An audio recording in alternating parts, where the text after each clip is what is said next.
Queridos hermanos, iniciamos la lección divina de este día miércoles 5 de julio, miércoles de la 13ª semana del tiempo ordinario.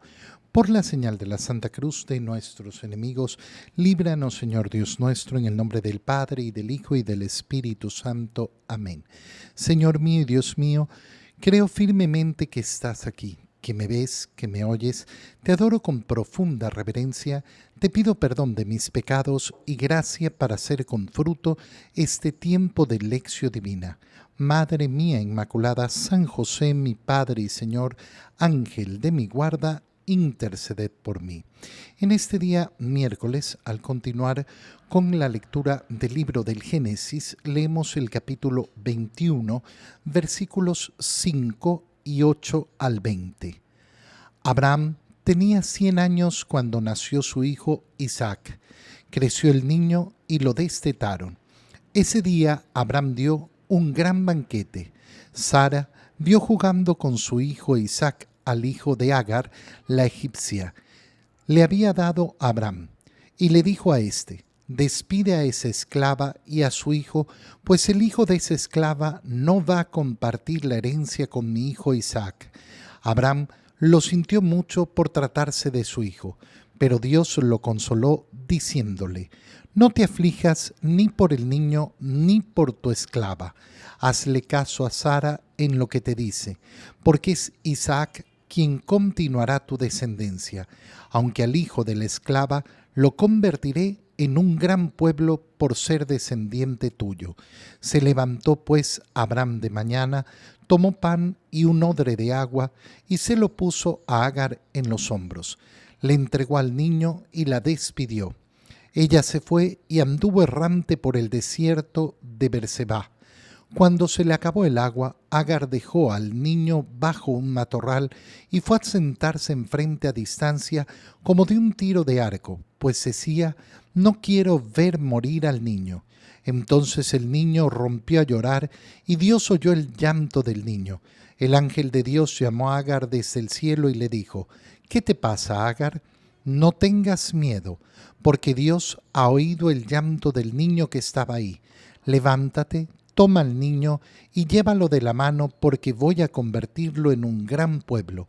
Entonces Dios le abrió los ojos y vio un pozo con agua.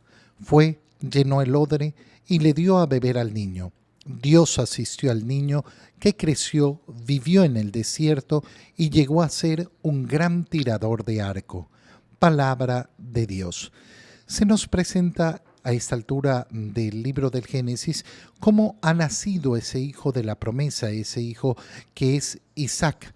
Sabemos que Abraham antes de eso ha tenido un hijo con su esclava. ¿Por qué? Porque su misma esposa ha querido efectivamente que su esposo tuviera este hijo al ver la imposibilidad de darle un hijo. Fíjate qué importante es esta parte de la historia. ¿Por qué? Porque nos muestra a esa mujer que tomó una decisión, la esposa de Abraham, Sara. Toma la decisión de que su esposo se acueste con su esclava y tenga efectivamente el hijo. Después se va a arrepentir de aquello que ha hecho. Se va a arrepentir y va a sentir la envidia de ver a su esclava teniendo al hijo que ella no podía tener, y ahora le dice a su esposo que saque de su presencia tanto a la esclava como al niño. La decisión de Sara es una decisión mala, mala desde el inicio, por no haber confiado en el Señor. Y esa decisión va a tener consecuencias. Esto es importante de reflexionar siempre, porque a veces no nos damos cuenta cómo en la vida vamos tomando decisiones que van a tener sus consecuencias después. Y no queremos aceptar las consecuencias de nuestros actos. Dios calma a Abraham diciéndole: tranquilo, yo cuidaré al niño y haré también un gran pueblo de él, pero el hijo de la descendencia, el hijo que va efectivamente a recibir la alianza, que va a establecer ese pueblo nacido de Abraham, será el hijo que has tenido con tu esposa. Qué importante es darse cuenta cómo para Dios la bendición va hacia uno y hacia el otro, de distinta manera, cada uno cumpliendo su propio propósito, pero no abandonando a uno en pos del otro. ¿Cuál es el problema? ¿Cuál es el problema que tiene Sara? Sara ve jugando a su hijo Isaac y al hijo de Agar la egipcia. Y entonces dice, esto no puede ser. ¿Por qué? ¿Cuál es el problema de Sara? ¿Acaso es un problema de egoísmo? No, no solamente. No solamente está la envidia, no solamente está el egoísmo, sino que está el prever también a partir de ese momento hacia futuro. Uno podría decir, ay, pero bueno, los dejaban a los dos, a los dos niños juntos. ¿Cuál era el problema? El problema es que después se hubieran podido producir grandes peleas entre un hermano y el otro por la herencia de su padre. Y por tanto, esa dinastía que partía de Abraham hubiera partido con peleas, con rivalidades y posiblemente no hubiera prosperado. Y es por eso que Dios le dice, tu esposa tiene razón. Tenemos que solucionar el tema desde ahora. Piensa, por ejemplo, las implicaciones morales que tiene esto cuando analizamos la situación de tantos hogares que se destruyen porque sus padres no saben tomar las decisiones correctas a tiempo. ¿Cuántas veces vemos a hermanos de padre y de madre, sacarse hasta los ojos por las herencias de sus papás? ¿Por qué? Porque no se arreglaron las cosas a tiempo. Cuando se muere un papá, por ejemplo, y no ha querido arreglar las cosas, y aparecen después otros hijos a reclamar sus herencias, hijos que a veces ni siquiera los conocían. No, es que yo también soy hijo de este señor. Esa falta de responsabilidad hacia el futuro. Y es increíble porque a veces uno escucha a personas, bueno, yo ya cuando me muera, problema de los que queden. Sí, obviamente que será problema de los que queden, pero es mi responsabilidad que no por mis decisiones, no por mi falta de poner en orden las cosas, dejar guerras armadas para el futuro. Qué bonito es entonces pensar efectivamente en cómo puedo yo solucionar posibles problemas que vayan a ocurrir. En el tema de las herencias lo vemos constantemente. Constantemente vemos cómo efectivamente esa falta de criterio para arreglar las cosas produce tanto malestar. Abraham le da a la esclava lo que necesita para salir y la saca. Sale Agar de donde vivía Abraham. Y ya cuando se le termina la comida, ya cuando se le termina el agua, Agar deja al niño bajo un matorral. ¿Por qué? Porque no quería ver morir al niño. Qué escena más macabra, más profundamente difícil, el tener que efectivamente ver que mi hijo ya no tiene nada que comer y tener que verlo morir. Bueno, esto es la situación que ocurre en tantos y tantos lugares, en tantas situaciones de vida que son verdaderamente terribles. Y por eso también tenemos que tener esa preocupación de ¿qué? De lograr la mayor justicia social. La mayor justicia social a través de un compromiso verdadero con la caridad, con la entrega, con el tener los ojos abiertos a la realidad. Lógicamente que una madre no quiere ver morir a su hijo. Y a ninguno de nosotros nos gusta ver el sufrimiento, pero no podemos cerrar los ojos al sufrimiento. No podemos quedarnos con los ojos cerrados. Como miembros de Cristo, de ese cuerpo místico de Cristo, siempre tenemos que tener los ojos abiertos al sufrimiento de los demás. En el Evangelio, Leemos el Evangelio de San Mateo, capítulo 8, versículos 28 al 34. En aquel tiempo, cuando Jesús desembarcó en la otra orilla del lago en tierra de los Gadarenos, 2 endemoniados salieron de entre los sepulcros y fueron a su encuentro. Eran tan feroces que nadie se atrevía a pasar por aquel camino. Los endemoniados le gritaron a Jesús: ¿Qué quieres de nosotros, Hijo de Dios? ¿Acaso has venido hasta aquí para atormentarlos antes del tiempo señalado? No lejos de ahí había una numerosa piara de cerdos que estaban comiendo. Los demonios le suplicaron a Jesús: si vienes a echarnos fuera, mándanos entrar en esos cerdos. Él les respondió: está bien. Entonces los demonios salieron de los hombres, se metieron en los cerdos, y toda la piara se precipitó en el lago por un despeñadero, y los cerdos se ahogaron.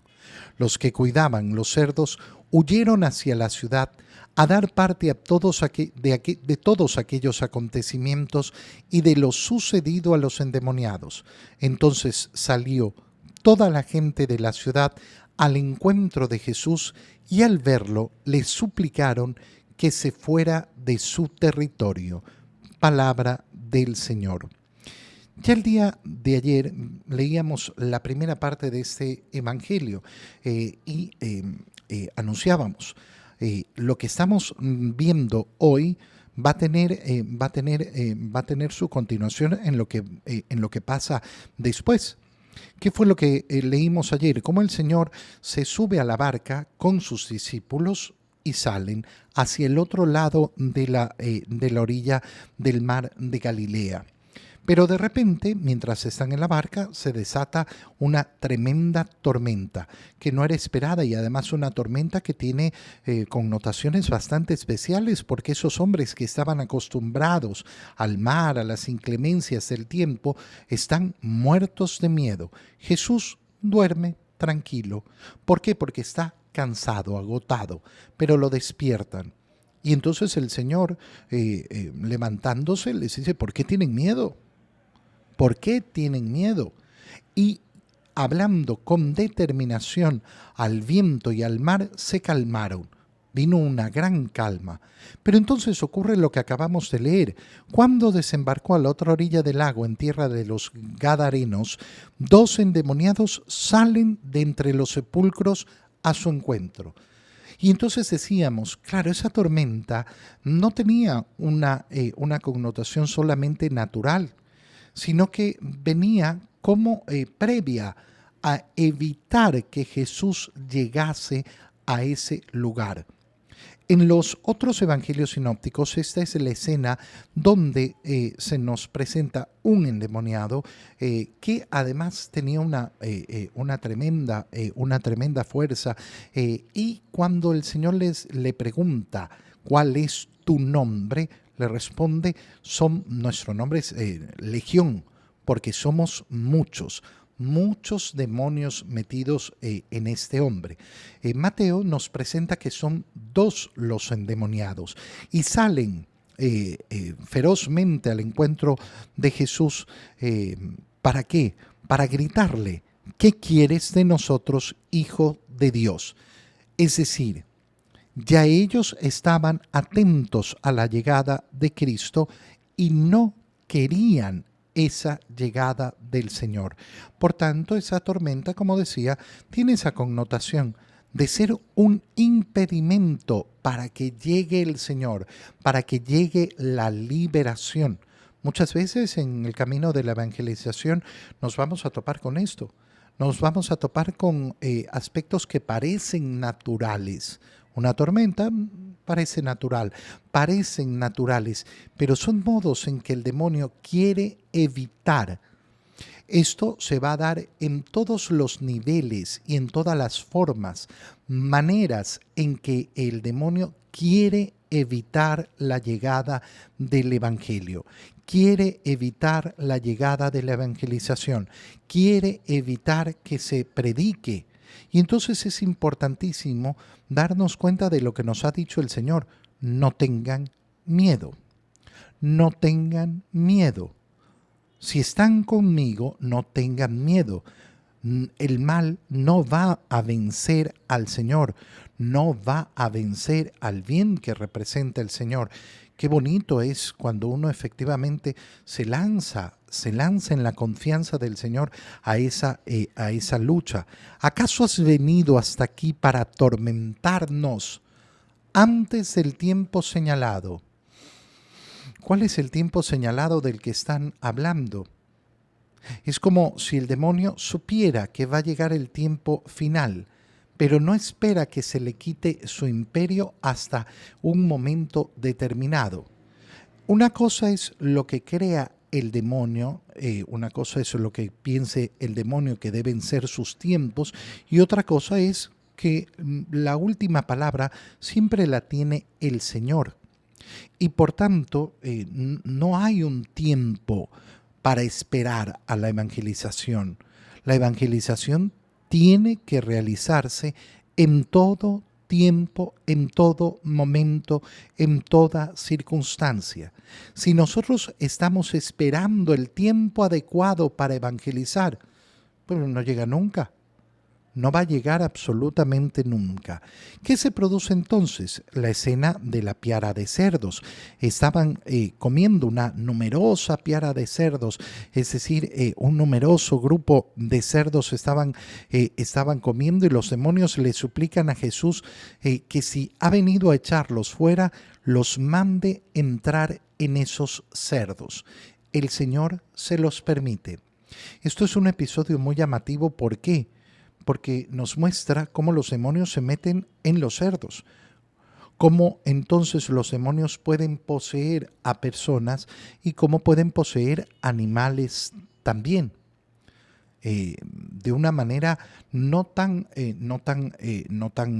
común, porque prefieren efectivamente los seres humanos, pero también puede darse el caso. Entonces los demonios salieron de los hombres, se metieron en los cerdos y toda la piara se precipitó y se ahogaron los cerdos al caer en el agua. Y aquí viene lo impresionante. ¿Por qué digo lo impresionante? Porque los que cuidan los cerdos van a avisarles a la ciudad lo que ha ocurrido y toda la gente sale al encuentro de Jesús. ¿Qué esperas tú que suceda a continuación? Que contemplen a los que antes estaban endemoniados, que nadie los podía sujetar, que nadie los podía controlar, que tenían una fuerza tremenda y ahora están en paz, están tranquilos. Y Jesús los ha liberado. Entonces lo que se puede esperar es que esa gente venga a alabar al Señor, a agradecerle, pero no, han salido hasta donde está Jesús a su encuentro y le suplicaron que se fuera de su territorio. Es terrible, verdaderamente tremendo, porque uno dice, pero ¿por qué? Porque ahí donde reina el mal, la luz del Evangelio no es bien recibida. Yo prefiero continuar con el mal. A mí me ha tocado experimentarlo de tantas y tantas maneras, porque por ejemplo una persona que necesitaba ayuda profunda, prefiere ir a buscar a los brujos, ir a buscar a los adivinos, antes que cambiar de vida. El encuentro con Jesús siempre va a requerir un profundo cambio de vida. Esta gente está acomodada con el demonio. Prefieren la compañía del demonio y no la compañía de Jesús. ¿Y qué va a hacer Jesús? Jesús se va a ir de esa zona. ¿Por qué? Porque no los va a obligar. Nunca los va a obligar. Qué terrible es efectivamente ver cómo en muchos hogares, a pesar de que se dice, no, yo creo, en verdad, nunca se le ha abierto la puerta al Señor. Nunca se le ha abierto la puerta al Señor de verdad. Se le abre la puerta a cada porquería que ofrece el mundo, pero no se le abre la puerta a la gracia de Dios. Te doy gracias, Dios mío, por los buenos propósitos, afectos e inspiraciones que me has comunicado en este tiempo de lección divina. Te pido ayuda para ponerlos por obra. Madre mía Inmaculada, San José, mi Padre y Señor, Ángel de mi guarda, interceded por mí. María, Madre de la Iglesia, ruega por nosotros. Queridos hermanos, reciban mi bendición en este día en el nombre del Padre, y del Hijo, y del Espíritu Santo. Amén. Un feliz día para todos.